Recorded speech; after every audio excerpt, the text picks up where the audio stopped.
Hello, good morning students. Last time we have seen some introductory part of Apomixis, and today's topic is Apomixis and their main categories of Apomixis. Apomixis means it is the phenomenon in which the formation of seed takes place without fertilization. Means we can say seed without fertilization. Seed without fertilization means what? अँजिओस्पर्मिक प्लांटमध्ये आपण बघितले की सीडचं जे formation आहे ते fertilisation झाल्यानंतर, कारण अँजिओस्पर्मिक plants आहे किंवा हायली इव्हॉल्व्ड प्लांट्स आहेत त्याच्यामध्ये फर्टिलायझेशन शिवाय सीड तयार होत नाही. आता याच्यामध्ये आपल्याला लक्षात घ्यायचं आहे की seed without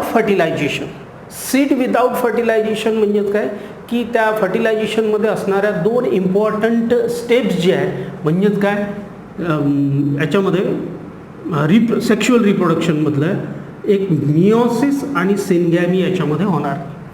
meiosis means what? It is the reduction division.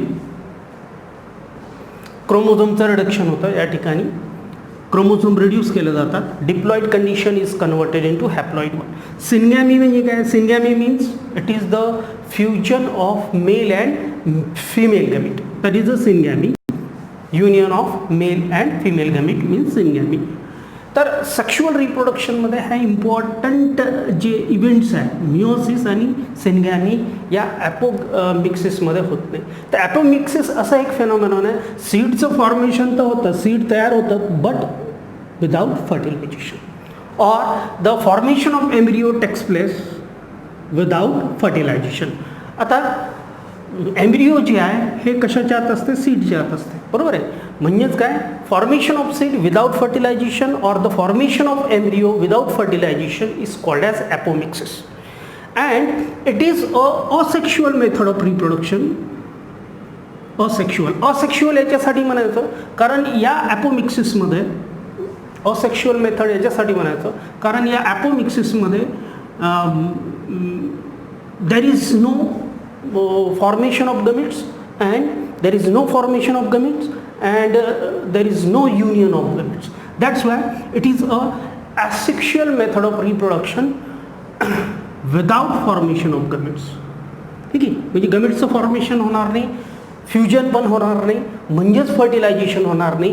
But this asexual method behaves like it mimics the sexual reproduction. पण सेक्शुअल रिप्रोडक्शन सारखं हे ॲपोमिक्सिस काय करते? बिहेव करते.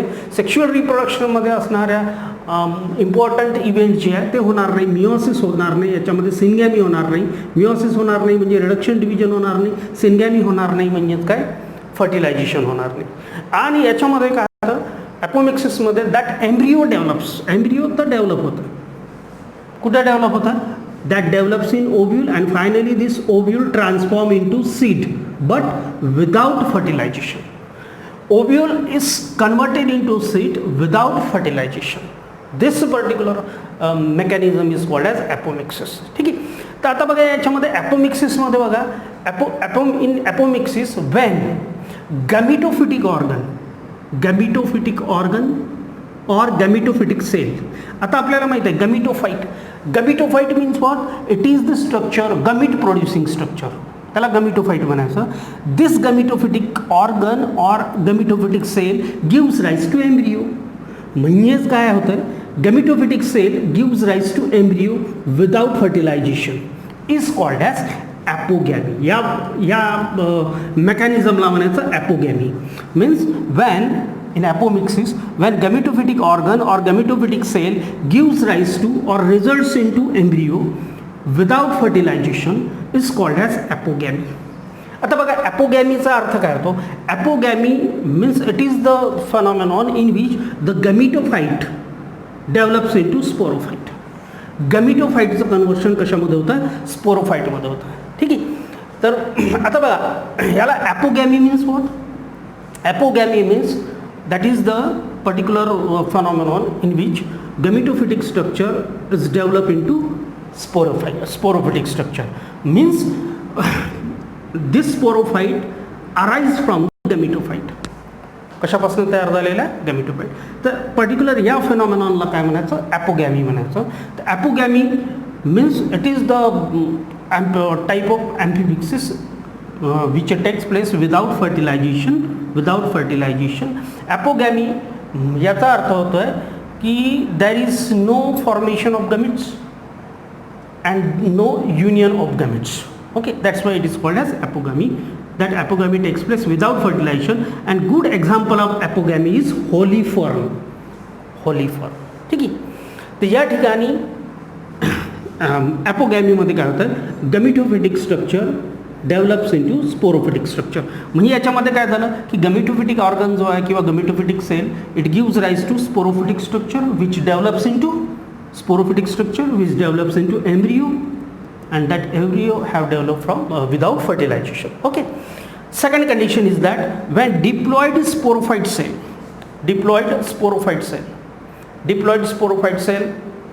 it is already diploid. Okay.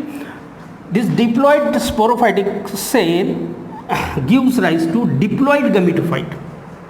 ठीक आहे. म्हणजेच काय झालं? Sporophyte is converted into gametophyte. म्हणजे गमिटोफाइट कशापासून तयार झालेलं आहे? स्पोरोफाइटपासून. In some cases, diploid sporophyte cell gives rise to diploid gametophyte, and this diploid gametophyte, it is diploid twice, it forms without undergoing meiosis. म्हणजे याच्यामध्ये meiosis होणार नाही. याच्यामध्ये काय? meiosis होणार नाही. This particular phenomenon is called as apospory. Apospory means there is no formation of spore. और there is no meiosis. स्पोरचं फॉर्मेशन होण्यासाठी कशाची गरज असते? मिओसिसची गरज असते. हे लक्षात ठेवायचं. There is no formation of apospory means there is no formation of spore. Apogamy means there is no formation of gametes. Gametes. There is no formation of gametes. There is no formation of spore. Okay. And for the formation of spore it requires reduction division, meiosis, but this apospory happens without undergoing meiosis. The good example of apospory is orange and mango.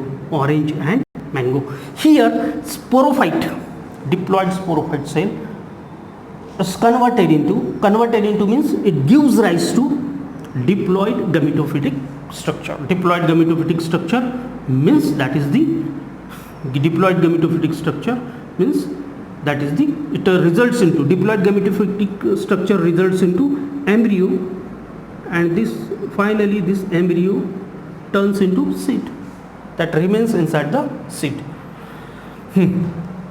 This is the second condition. Okay. The apomixis मध्ये काय होतं की ॲपोगेमी आणि ॲपोस्पोरी होतं. ॲपोगेमी मध्ये काय होतं की फॉर्मेशन ऑफ एम्ब्रियो और the formation of seed without formation of gametes or without fertilization. Here is the formation of seed without formation of spore or without undergoing meiosis. Okay. तर हे ॲपोमिक्सिसचे दोन कंडिशन्स आहे. आता बघा याच्यामध्ये ॲपोमिक्सिसमध्ये main categories of apomixis. Main कॅटेगरीजमध्ये 3 categories आहे. The first one is recurrent apomixis, second one is non-recurrent apomixis, and third one is adventive embryony. आता याच्यामध्ये बघा रिकरंट ॲपोमिक्सिस म्हणजे काय? रिकरंट ॲपोमिक्सिस आर्केस्पोरियल सेल और सम पार्ट ऑफ न्यूसेलस. ठीक आहे. तर आता आर्केस्पोरियल सेल ही कुठं असते? न्यूसेलसमध्येच असते. ठीक आहे. कुठं? मायक्रोपायलर एंडकडे एक पर्टिक्युलर सेल ती आर्कोस्पोरियल सेल म्हणून काम करते. आर्केस्पोरियल सेल म्हणजे काय? ही न्यूसेलसची सेल आहे आर्केस्पोरियल सेल और सम पार्ट ऑफ न्यूसेलस. आता बघा प्रॉबेबिलिटी की आर्केस्पोरियल सेल न्यूसेलस दोन्ही न्यूसेलसचे स्ट्रक्चर आहे or some part of nucellus gives rise to embryo sac और सीड. ठीक आहे. या ठिकाणी फर्टिलायझेशन झालेलं नाही. म्हणजे काय की जसं स्ट्रक्चर आहे, स्ट्रक्चर आपण ज्याला समजा एम्ब्रियो आहे, समजा embryo sac, suppose the embryo sac, this is the egg, synergid cell, सेंटरमध्ये secondary nucleus and these are the antipodals. याच्या भोवती काय असते, या एम्ब्रिओ सॅकच्या भोवती असते nucellus. This is the nucellus. Okay, you can see. आणि या न्यूसेलसच्या भोवती काय असते, इंटेग्युमेंट्स. Okay, integuments. दिस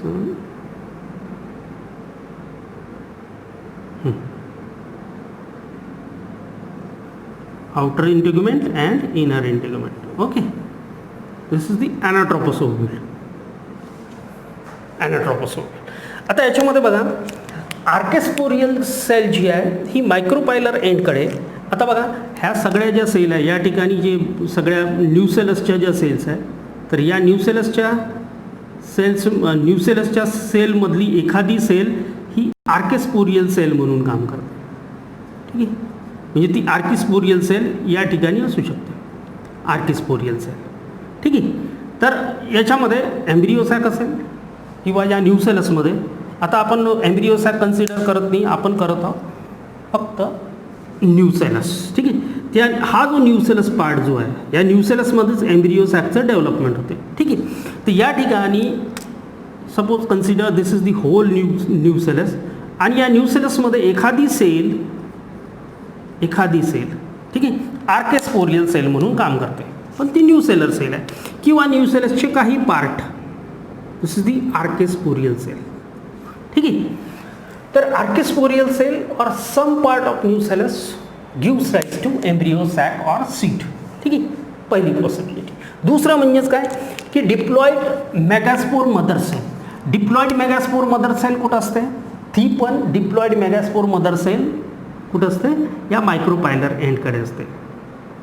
हां, समजा या ठिकाणी म्हणायचं diploid megaspore mother cell, megaspore mother cell MMC. ठीक आहे, तर diploid, it is the diploid. Archesporial cell इथंच असेल न्यूसेलसमध्ये, किंवा मेगास्पोर मदर सेल ही पण कुठं असेल, न्यूसेलसमध्येच असेल. तर ठीक आहे, काय होतं याच्यामध्ये, diploid megaspore mother cell which is present in the nucellus gives rise to embryo sac or seed. This particular mechanism is called as diplospory. याला काय म्हणायचं, डिप्लोस्पोरी. म्हणजेच सीडचं फॉर्मेशन जर मेगास्पोर मदर सेलपासनं जर होत असेल तर त्याला म्हणायचं डिप्लोस्पोरी. आणि या डिप्लोस्पोरीचं एक्झाम्पल आहे टॅरॅक्सॅकम, याला टॅरॅक्सॅकम म्हणायचं. Example of diplospory is Taraxacum. ठीक आहे, तिसरी पॉसिबिलिटी बघा, रिकरंट ॲपोमिक्सिसमध्ये न्यूसेलर सेल. आता न्यूसेलरची कोणती cell, that nucellar cell have a ability to produce apomictic embryo sac. ठीक आहे, ॲपोमिक्टिक एम्ब्रिओ सॅक म्हणजे एम्ब्रिओ सॅक तयार करते, म्हणजेच एम्ब्रिओचं फॉर्मेशन करते आणि मग नंतर काय सीडचं फॉर्मेशन करते.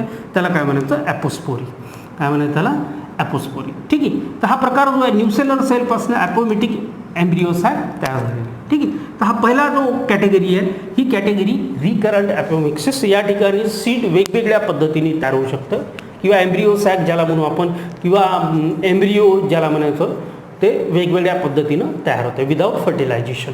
एक तर काय आर्कोस्पोरियल सेल किंवा न्यूसेलसचा काही पार्ट. दुसरं म्हणजेच काय, न्यूसेलसमध्ये असणारी मायक्रोपायलर एंडकडची मेगास्पोर मदर सेल. आणि तिसरं म्हणजेच काय, एखादी न्यूसेलर सेल, याच्यापासून काय सीडचं फॉर्मेशन किंवा एम्ब्रिओ सॅकचं फॉर्मेशन होतं. नंतर दुसरी कॅटेगरी जी आहे non recurrent apomixis. Non recurrent ॲपोमिक्सिसमध्ये काय होतं की मेगास्पोर मदर सेल जी आहे, मेगास्पोर मदर सेल, ही megaspore mother cell. This megaspore mother cell which is diploid undergo, suppose this is the megaspore mother cell, this diploid cell undergo meiosis and it forms haploid spores. कशाचं formation, meiotic, means it is the usual division जे normally होतं. ठीक आहे, तर megaspore mother सेलचं division झाल्यानंतर काय स्पोरचं formation होईल, आणि स्पोरपासनं मग काय, त्या स्पोरपासनं काय हॅप्लॉइड एम्ब्रिओ सॅक तयार होईल. स्पोरपासूनच तयार झाली एम्ब्रिओ सॅक. ठीक आहे, हॅप्लॉइड एम्ब्रिओ सॅक तयार होईल, आणि ती हॅप्लॉइड एम्ब्रिओ सॅक जी आहे, it consist, this embryo sac consist what, haploid egg. Embryo सॅकचं डेव्हलपमेंट झाल्यानंतर त्याच्यामध्ये हॅप्लॉइड एग तयार होईल आणि या हॅप्लॉइड एगपासनं आत्ता लक्षात ठेवायचं, हॅप्लॉइड एगपासनं एम्ब्रिओचं काय होतं फॉर्मेशन होतं विदाउट फर्टिलायझेशन. समजा ही जी प्रोसेस आहे, समजा डायरेक्ट फिमेल गमीट किंवा मेल गमीट, असंच नाही काही याच्यामध्ये मेल गमीट पण डायरेक्ट एम्ब्रिओमध्ये कन्वर्ट होतं. ठीक आहे, तर या ठिकाणी हॅप्लॉइड एग जो आहे हा एम्ब्रिओमध्ये कन्वर्ट झालेला आहे. एक पर्टिक्युलर मेकॅनिझम ज्याच्यामध्ये haploid gametes turns into the individual or haploid gametes turns into the embryo. The process is called as parthenogenesis. Means that is the gametes, haploid gametes turns into the embryo or individual without causing fertilization. The process is called as parthenogenesis. आणि समजा इन्सेक्टमध्ये आपण जर parthenogenesis जर बघितलं तर honeybee is the good example. त्या ठिकाणी हनीबीमध्ये parthenogenesis होतं आहे, ज्याच्यामध्ये काय हॅप्लॉइड एग जो आहे त्या हॅप्लॉइड एगचं कन्वर्शन मेल हनीबीमध्ये होतं आहे, ज्याला ड्रोन म्हटलं जातं आहे. तर पार्थिनोजेनेसिस काय झालं याच्यामध्ये, मेगास्पोर मदर सेल जे आहे हे प्लांटमधलं आहे, मेगास्पोर मदर सेल जे आहे मिओसिस झालं, त्याच्यापासून स्पोर तयार झाला, स्पोरचं कन्वर्शन हॅप्लॉइड स्पोर तयार झाला, हॅप्लॉइड एम्ब्रिओ सॅकमध्ये झालं आणि हॅप्लॉइड एम्ब्रिओ सॅकमध्ये हॅप्लॉइड गमीट आहे आणि हा haploid gamete without causing fertilisation that turns into the embryo. Okay, means it is embryo will be haploid आणि हा हॅप्लॉइड एम्ब्रिओ आणि जनरली या नॉन रिकरंट ॲपोमिक्सिसमध्ये this plant produce by this method are sterile. कारण सगळे plants कसे आहेत haploid असेल, जेव्हा प्लांट हॅप्लॉइड असेल तेव्हा ते प्लांट्स कसे असतील स्टराईल असतील and they do not reproduce sexually. आणि असे प्लांट्स त्यांच्यामध्ये सेक्शुअल रिप्रोडक्शन होणार नाही आणि त्याच्यामध्ये काय they will not reproduce sexually. याचं एक्झाम्पल जे आहे हे निकोटियाना आहे. कोणता एक्झाम्पल, निकोटियाना. म्हणजेच या ठिकाणी हॅप्लॉइड प्लांट्सचं फॉर्मेशन होतं नॉन रिकरंट ॲपोमिक्सिस म्हणायचं. ठीक आहे, नंतर काय तिसरा प्रकार जो आहे, तिसरा प्रकार आहे ॲडव्हेंटिव्ह एम्ब्रिओनी. ॲडव्हेंटिव्ह एम्ब्रिओनीमध्ये काय होतं की बघा याच्यामध्ये न्यूसेलस टिश्यू म्हणजे हा टिश्यू किंवा इंटेग्युमेंट्सचं स्ट्रक्चर म्हणजेच न्यूसेलस किंवा इंटेग्युमेंट्स याच्यामधल्या सेल्स जे आहेत these are the parts of the ovule. ठीक आहे, तर म्हणजे ओव्ह्यूचे पार्ट न्यूसेलस टिश्यू किंवा इंटेग्युमेंट्स. ठीक आहे, तर यांच्या ज्या सेल्स असेल किंवा ग्रुप ऑफ सेल्स जे असेल that will gives rise to zygotic embryo. म्हणजे याच्यापासून पण सीड तयार झालं other than egg cell, other than gametes. ठीक आहे, म्हणजे त्या ठिकाणी एक सेल जरी असेल पण एक सेलच्या याच्याने होणार नाही. एम्ब्रिओचं फॉर्मेशन काय न्यूसेलस टिश्यू किंवा इंटेग्युमेंट्स जे आहे त्या इंटेग्युमेंट्सच्या सहाय्याने, न्यूसेलस टिश्यू किंवा इंटेग्युमेंट्सच्या सहाय्याने झायगोटिक एम्ब्रिओचं फॉर्मेशन होतं.